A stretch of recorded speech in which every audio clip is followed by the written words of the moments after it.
Well, good morning. Welcome to the King Institute for Faith and Culture this rainy Halloween or Reformation Day. Last night, I workshopped a costume idea with my family, and their response was not only negative, but a little hostile. So I decided I wouldn't pursue that. The idea, I was going to come up with kind of looking like a spy in honor of Gail's thing, and then I was going to say I was going to pull off the spy, the overcoat, and I was going to have on my Martin Luther monk robe underneath it. And their response was just like yours now. It was not real excited. So wisdom prevailed, and I'm not wearing a costume. Nevertheless, we're glad you're here with us. I have a quick announcement about the upcoming couple of weeks, and then I'm going to turn it over to introduce our speaker, to Kyle Osborne. This is a tradition that goes way back. It goes back to about 1960 at King, which is about almost half of King's history. Every year, rising seniors select 2 faculty members to give a lecture on something to the whole campus body, and faculty select 2 rising seniors. Sometimes these talks tend to be about academic specialty. Sometimes they're about something that somebody likes to do besides their profession. Sometimes they're more personal in nature. They've always been illuminating and enlightening, and hopefully it gives you a chance to see what one of your faculty members does more closely. Our spring faculty lecture will be by Kevin DeFord. Our upcoming events, we have 3 more things happening this fall. November the 7th, we host in the chapel here at 9:15 Daniel Silliman. Daniel is a journalist for Christianity Today magazine. He's a news editor, and he is going to speak about journalism as a calling here in the morning. That's something that he does a lot of, and something that is highly contested in our world. Hopefully something that Daniel will have particular light to shed on for us. In the evening, he's going to talk about his own reporting on sex abuse cases in churches, which has been a painful and difficult thing for him, but one that is absolutely necessary. And he'll be doing that in the evening at Central Presbyterian Church next Monday. On the 14th, we welcome Lee Martin. Dr. Martin is an entrepreneur and an engineer from the University of Tennessee. His most famous invention is the thing that you use whenever you rent a property and you get the little camera that lets you look around a room. That's his. And so he is well known as both a scientist and an entrepreneur. He's going to speak about his calling in both those respects. In chapel in the morning, he's going to be doing science seminar in the afternoon, and in the evening he will be speaking again in the boardroom down in the gym. Finally, November 30th, we are going to welcome back Catherine Patterson, King's most decorated graduate, twice a winner of the Newbery Award for Children's Literature, twice a winner of the National Book Award. She's going to be on stage with 2 other Newbery-honored authors, Kimberly Brubaker Bradley of Bristol and Stephanie Tolan. That will be at Central Presbyterian Church on a Wednesday night. And on Thursday morning, she'll be in here, unusually on a Thursday, reading from her new memoir. She is turning 90 today. This is Catherine's birthday, actually. She's 90 years old today. She would not mind my telling you. And so as we celebrate with her, we're going to hear from her memoir about probably some of her time here at King in the 1950s as well. So I hope you can join us for some of those. I will now ask Kyle to introduce our speaker.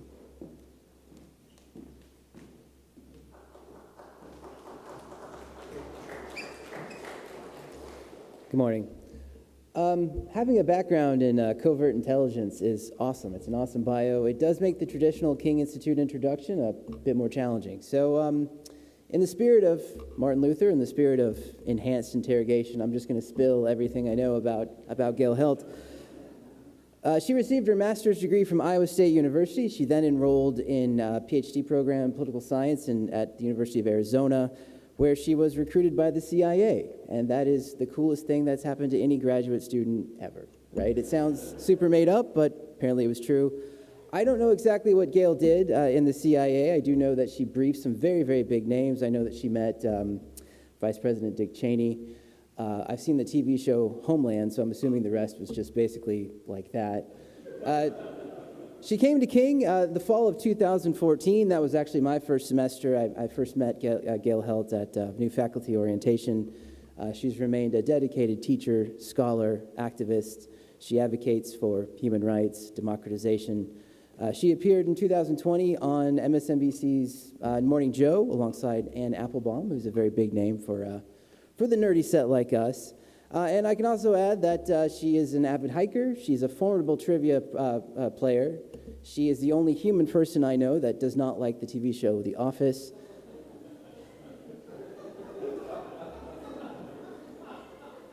And I'm about 97% sure that she is not a known associate of Ted Cruz's father, which you knew that was coming. More than that, she's an esteemed colleague and for me, a dear, dear friend. So please welcome Gail Helt.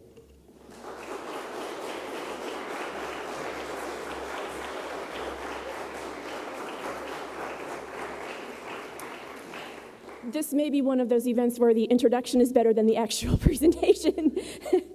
And I have to say, this room looks a lot smaller when you're sitting in the back than it does when you're standing up here. So if I seem just a little bit nervous, it's because, well, I am just a little bit nervous, but hopefully that'll fall by the wayside as I continue. So I always imagined that if I were ever asked to give a faculty lecture, I would struggle with something, to come up with something to talk about. Now, I don't know why. I mean, I've heard some really impressive and inspirational faculty lectures, and that actually may be why, that I just assumed that I would not be able to top theirs. But when I was asked this spring to do this, and I was honored to have been chosen, actually, I knew almost immediately what it was that I was going to talk to you about. And that topic is going to be public service. Now, some of you guys probably thought that I was going to say Guantanamo. Rest assured, that is not the focus of this talk, but you may not be entirely disappointed by the time I finish this. That said, the willingness of Americans to pursue a life of public service is one of the things excuse me, that makes this country strong. If America is really about we the people, as Madison wrote, just making sure my clicker was working there. It requires all of us, all of we, the people, to be willing to participate in government as well as participating in making society better. Participation at all levels, because we need to see ourselves represented and others need to see themselves represented as well. Thomas Jefferson would write to his friend H.D. Tiflin in the year 1807 and say, "Government is the strongest of which every man feels himself a part." But what does public service actually mean? Is it only about working in government, for the government? Well, no, absolutely not. It is so much more than just that. We all remember the John F. Kennedy quote, the famous quote, "Ask not what your country can do for you, but ask what you can do for your country." That line from his 1961 inaugural address is really famous, and it's probably taken on a life of its own, honestly. People quote it in relation to many things that have absolutely nothing to do with what he was actually talking about. But sometimes we forget the context that he was actually speaking. He was speaking of America's Cold War tensions with the Soviet Union. He was committed to the belief that connections between societies, between individuals of differing cultures and differing perspectives, not governments, would provide the way forward through those treacherous times.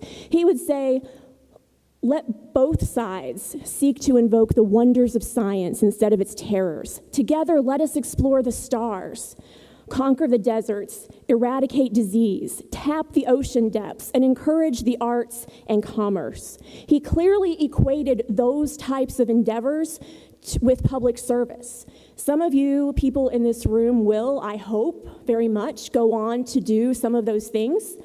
But the reality is most of us won't. I hate to be a downer. Most of us won't go on to become astronauts. We won't be explorers. Although if you are and you discover something really cool, please keep in touch, because I find that stuff really interesting and inspiring. We're not going to all go on to become famous artists or famous athletes or doctors who find the cure to cancer. What can the rest of us do in service of our country, in service of our community? How many of us vote? How many of us plan to vote next week? I do. I absolutely will. I hope all of you do, and if you're not registered, I hope you will register and vote the next time. According to a guy named, I'm a slide behind, aren't I? Yeah.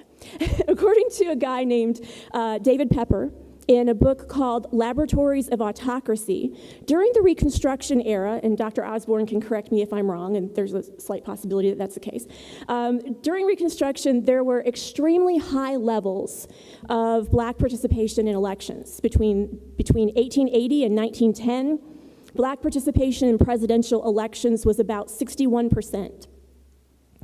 In the state of Louisiana, the number of black registered voters was higher than the number of white voters. Because blacks were so engaged, there were dozens of black Americans in state legislatures, on the judicial bench, and in Congress. But opponents of black participation launched an orchestrated campaign to deter that participation by claiming voter fraud. And that sounds kind of familiar to a lot of us even today. After 1910, black turnout fell to about 2% across the South. And in Louisiana alone, the number of black voters would fall from about 140,000 down to about 700. What happens when black Americans can't participate? Persecution. Jim Crow laws sprung up across the South, but then later across northern states as well, further restricting their own rights, the right of black Americans to participate in their society. And when you can't vote, when you can't participate, even if you just choose not to, as so many of us do today, your rights become increasingly precarious in this society. If you don't participate, if you don't play an active role, if you don't serve in that way, at some point you will no longer have that representation. And when your government doesn't reflect you, America's weaker, because people who don't see themselves reflected in government are going to become increasingly unlikely to aspire to public service.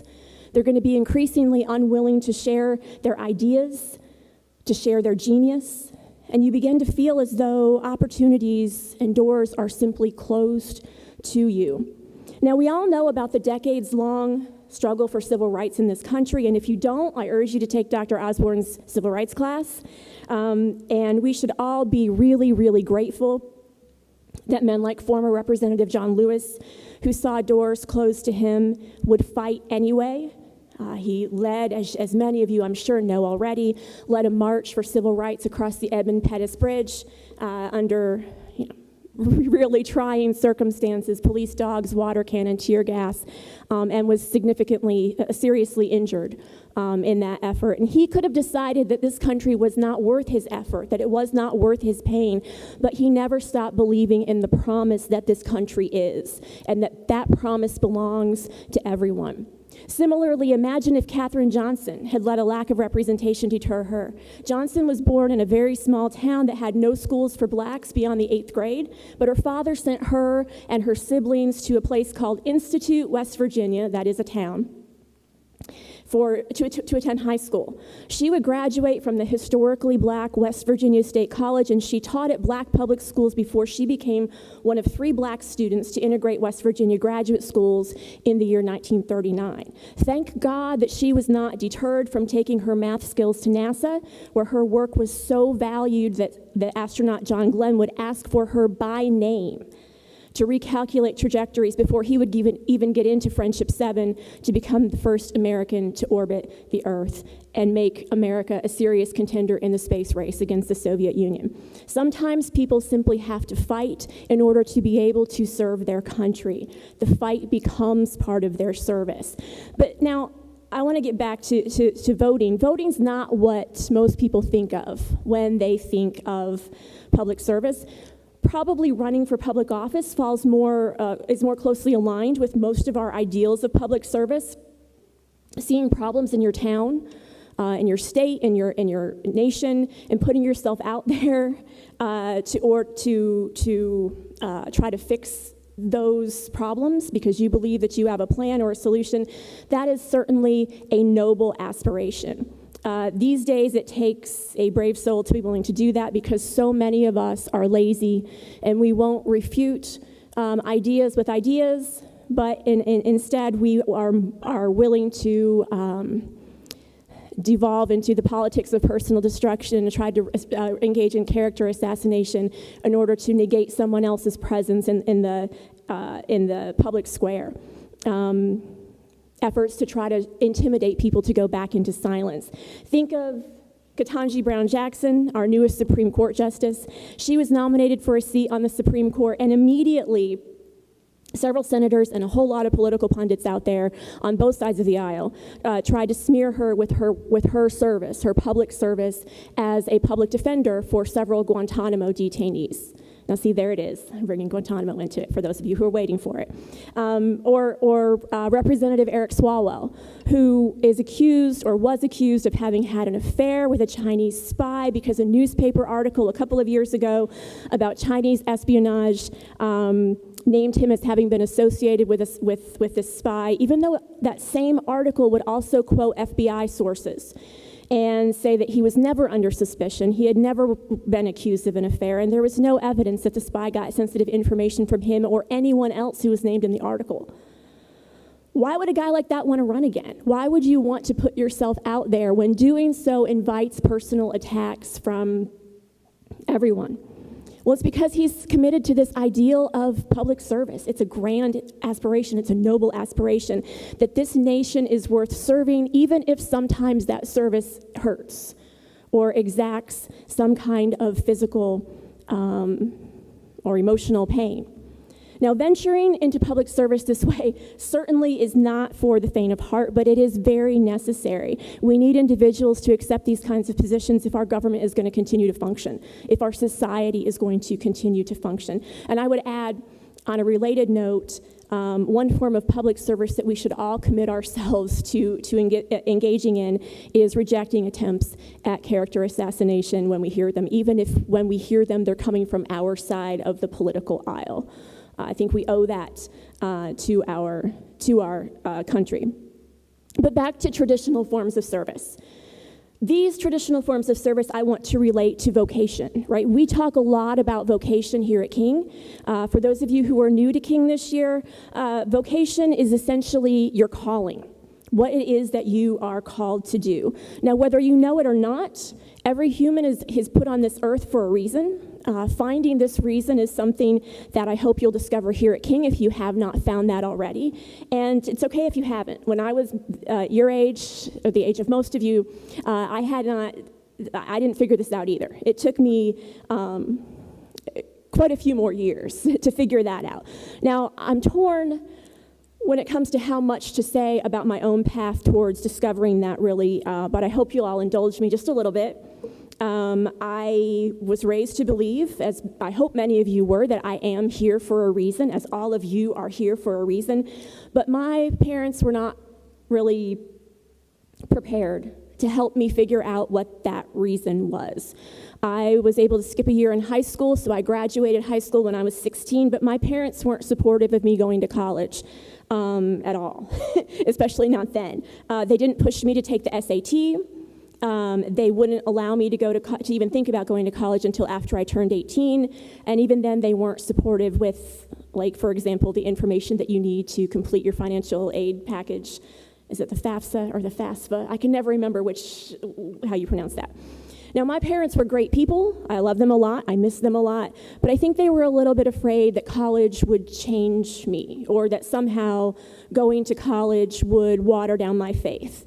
So I made several attempts after the age of 18 to go to college, but I really couldn't figure out how to pull it off, at least on a full-time basis, until I was 26, a late bloomer, so to speak. But as is always the case, God was in the timing.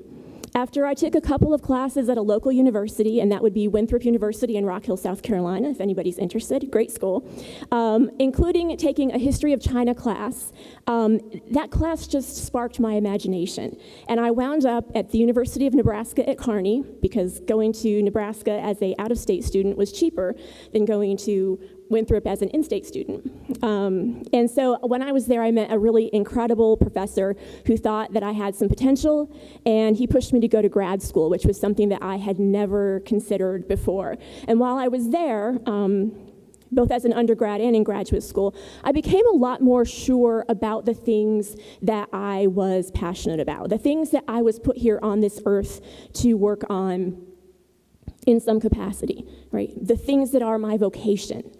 For me, those things were China and human rights. And yes, there is some overlap between the two, some ironic overlap, I suppose you might say. I considered joining the Foreign Service, the State Department's Foreign Service, and becoming a diplomat.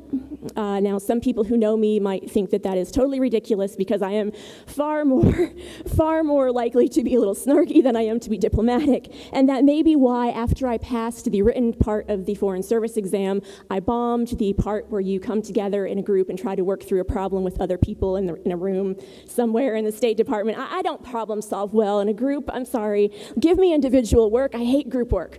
So I was a little bit disappointed and a little bit frustrated, but I kept pursuing what I believed was my vocation, my calling, this calling to public service. And I was eventually, within a year actually, delighted when some academic work that I had done that was related to China over the course of my master's and PhD programs led to me being recruited by the CIA out of that PhD program to go work on China, which was a relief to me because PhD program at the University of Arizona just wasn't my cup of tea. It just wasn't for me. And so this was an awesome thing. And I was very fortunate, very blessed to get the opportunity to work on what I love, to work on one of the things that I feel I was put on this earth to do. And I've never taken that for granted. It truly is a blessing. And this has allowed me to fulfill my own vocation, right? My own calling, that calling to public service.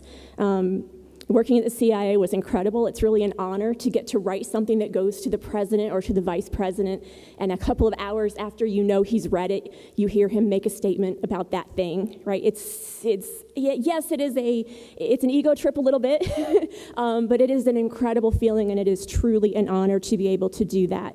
There's nothing like that at all, and that's one of the high moments for me in my actual public service career. But it didn't end there, right? Obviously, I'm no longer there, but this doesn't end there. And that brings me back to the other thing that I found that I was passionate about during my college years, right? Human rights. After I had been at the CIA for several years, some very public stories were published in the New York Times and in the Washington Post that talked about America's post-9/11 counterterrorism policy. Specifically, these articles were about black sites in other countries where war on terror prisoners were taken and interrogated and ultimately tortured. I mean, there's no question about that. For me, this was hard to come to grips with. Fundamental to the Christian faith, of course, is the belief that all humans are made in the image of God. And I'm sitting there reading these stories and asking myself, can I work for an agency that willingly violates that image of God in other people, in people that don't look like me, but in people who nonetheless are created in God's image? And those stories also conflicted with how I was raised to believe America behaved. It conflicted with everything that I believed America's ideals were. It conflicted with my understanding of American values, right? We're the good guys. We don't do that. And by the way, I still do believe that we're the good guys, just FYI. Let me encourage you that if you're ever faced with a dilemma like that, or even not exactly like that, there's no one correct approach to how you deal with how you see your obligation to that thing. I spent years trying to figure out what my personal obligation was in the face of what were clear violations of human rights laws. And so for me to come to grips to this, to find a way to give back in spite of these stories in a meaningful way, I volunteered to work on Afghanistan ahead of the surge in 2010, 2011. I thought that a short sabbatical that I had taken where I had gone off to study democratization and good governance might allow me to give back in that way, working in that office on those issues. And in a way, I was trying to follow the rest of John F. Kennedy's call to service when he urged his fellow citizens of the world, ask not what America will do for you, but what we together can do for the freedom of man. Now, that wasn't the experience that I imagined it would be. Working in that office, people were very territorial. Right? It was a high-stress situation. I kind of understand that. There was no cohesive goal. There was no clear agenda in my mind that I could see, and I was truly miserable. And I got out of there the first opportunity that I could, and I felt unsatisfied. But I still knew that wasn't sufficient. I needed to continue to find ways to continue to give back. Now, sometimes you have to search for a way to fulfill your calling, but sometimes, once in a while, you're fortunate enough to have God drop that thing into your lap. And that happened for me one day. I was at my desk working on another issue, a Southeast Asia issue, Malaysia, and a vacancy notice popped into my inbox, and it was advising that there was an opening for someone to go and work on a task force that was being stood up to help support President Obama's efforts to close Guantanamo prison. Now, when I read that, I knew immediately that that was what I was supposed to be doing. My boss was supportive. I think he was shocked that anybody would volunteer to go do this. And I was chosen. I was selected for this. And again, I doubt there was very many volunteers, because going to work on an issue like Guantanamo is a great way to stall your career. It's not a driver of current intelligence. Sorry, I knew I was a slide behind. I always do this in my classes. Sorry. It's not a driver of current intelligence. You're not writing things to warn the president of, right? These are men who've been in prison for 10 or 12 years by this point. You might get a lot of briefing time into the maybe 5 people in D.C. who are also working on the issues related to transferring detainees from Guantanamo. But you're not going to be doing the things that you typically need to do to get yourself promoted and to advance your career. You're just not. But I spent 2 years working on this task force, and it challenged my faith, it challenged my patriotism, and it challenged my character. I went into that experience believing what everybody had been told up until that point, that those people were the worst of the worst and they deserved to be where they were. But what I discovered was that that was far from the truth.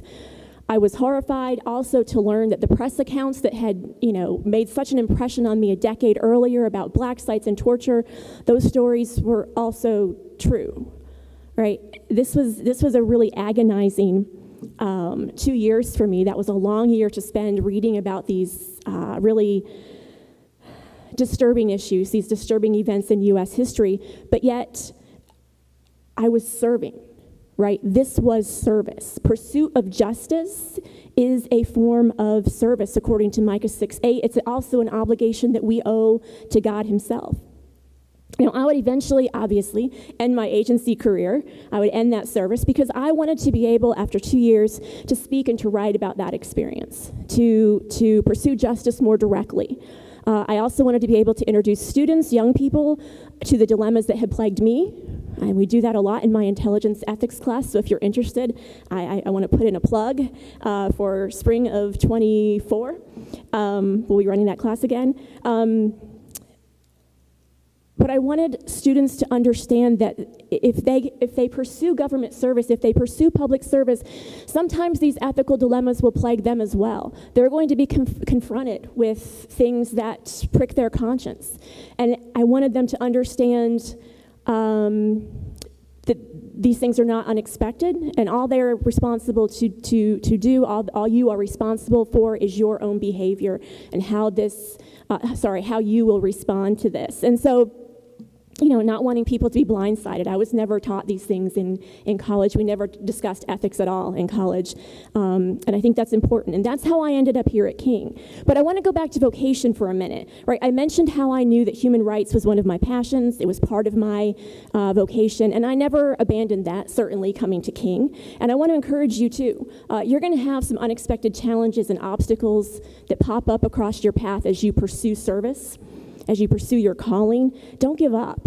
Don't be deterred. When I first came to King and I was enthusiastic about teaching about all of these things, my mom would be diagnosed with terminal cancer and die within the first 2 months that I was here in Bristol.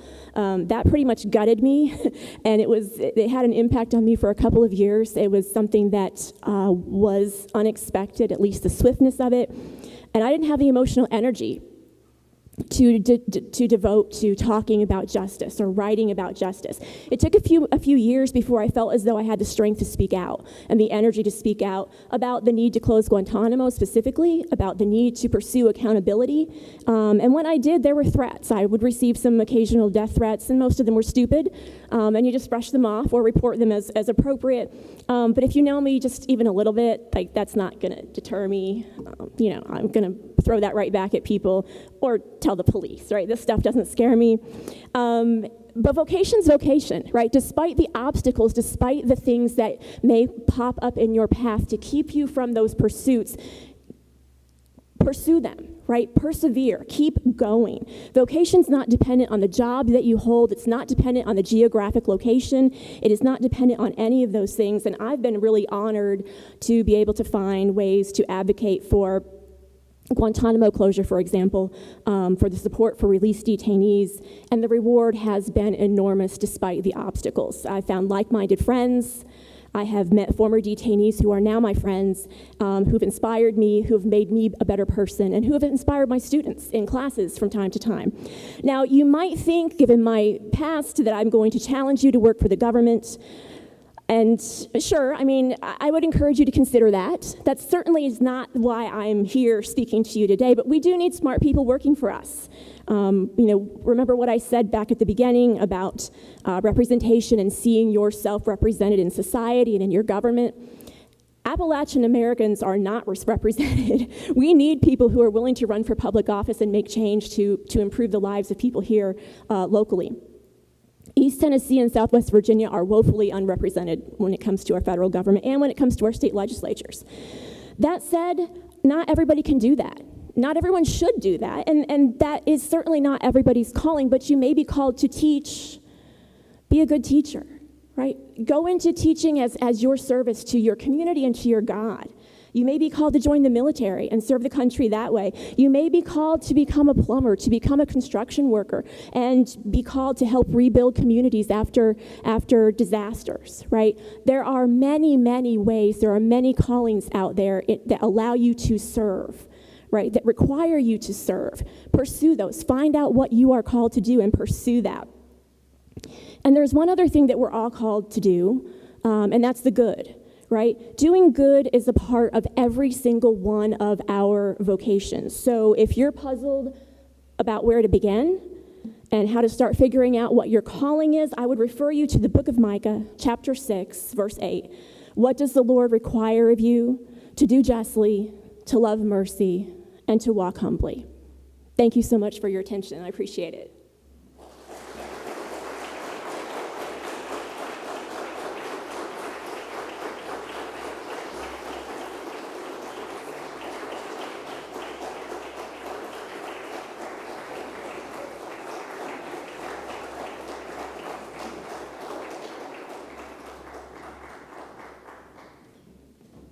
You're dismissed.